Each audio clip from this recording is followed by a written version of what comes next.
অন্তর্বর্তীকালীন সরকার দায়িত্ব নেওয়ার পর থেকে দেশে আন্দোলন অবরোধের মাত্রা বেড়েছে উল্লেখযোগ্যভাবে। স্বরাষ্ট্র উপদেষ্টা জাহাঙ্গীর আলম চৌধুরী জানিয়েছেন, এ ১৩ মাসে ১২৩টি সংগঠন মোট ১৬০৪ বার অবরোধ কর্মসূচি পালন করেছে, যার ফলে রাজধানী সহ বিভিন্ন শহরে চরম যানজট ও জনভোগান্তির সৃষ্টি হয়েছে। রোববার দুপুরে আইন শৃঙ্খলা সংক্রান্ত কোর কমিটির বৈঠক শেষে সাংবাদিকদের সঙ্গে আলাপকালে তিনি এ তথ্য জানান। তিনি বলেন, দাবি দেওয়ার জন্য নির্ধারিত মাঠ বা স্থানের ব্যবস্থা রয়েছে, কিন্তু অনেক সংগঠন তা ব্যবহার না করে সরাসরি রাস্তা দখল করে আন্দোলনে নেমে পড়ে। রাস্তার সামান্য অংশ অবরুদ্ধ হলে পুরো শহরের যান চলাচল বিপর্যস্ত হয়ে পড়ে, যা সাধারণ মানুষের দৈনন্দিন জীবনে মারাত্মক প্রভাব ফেলে। এই আমরা দায়িত্ব নেওয়ার পরে ১৬০৪টা অবরোধ হয়েছে রাস্তায়, ১৬০৪টা ঢাকা শহর এবং আশেপাশে। এইটা করতে ১২৩টা সংগঠন। আমাদের আপনাদের মাধ্যমে একটা অনুরোধ, এগুলি যদি তারা রাস্তায় না করে, যে রাস্তাটা কিন্তু জনভোগের সৃষ্টি করে। এই যানজটের কিন্তু একটা বড় কারণ হলো, একটা রাস্তা যদি একটা কোনা ব্লক হয়ে যায়, পুরা ঢাকা শহর কিন্তু এফেক্টেড হয়ে যায়।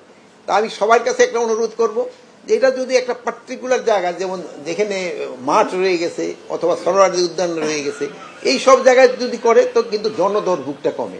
যদি এটা তারা করে তো কিন্তু জনদুর্ভোগটাও কিন্তু কমে, এবং যে তারও কিন্তু চায় না যে জনদুর্ভোগ হোক, কিন্তু এটা করলে সবচেয়ে ভালো। যদি তারা যার যার জায়গা থেকে, তার যেহেতু সবারই তো দাবি দেওয়া থাকতে পারে, তাদের প্রতিবাদ করার অধিকার রয়ে গেছে।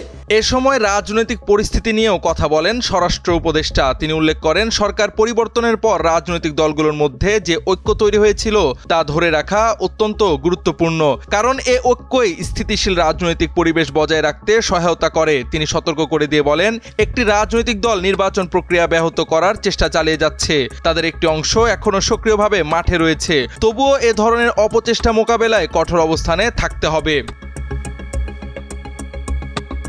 স্বরাষ্ট্র উপদেষ্টা আরও বলেন, অন্তর্বর্তীকালীন সরকারের দায়িত্বের অন্যতম দিক হল নির্বাচনকে সুষ্ঠু, অংশগ্রহণমূলক ও নিরপেক্ষ করা। এর পথে যে কোনো বাধা বা বিশৃঙ্খল পরিস্থিতি মোকাবেলায় আইন শৃঙ্খলা বাহিনী প্রস্তুত রয়েছে। জনস্বার্থকে সর্বোচ্চ গুরুত্ব দিয়ে অবরোধ কিংবা সহিংসতার মাধ্যমে বিশৃঙ্খলা সৃষ্টিকারীদের বিরুদ্ধে আইনগত ব্যবস্থা নেওয়া হবে বলেও হুঁশিয়ারি দেন তিনি। সার্বিকভাবে চলমান অবরোধ ও রাজনৈতিক অস্থিরতা সামাল দিতে সরকার সচেতন এবং যথাযথ পদক্ষেপ নিচ্ছে বলে জানান উপদেষ্টা।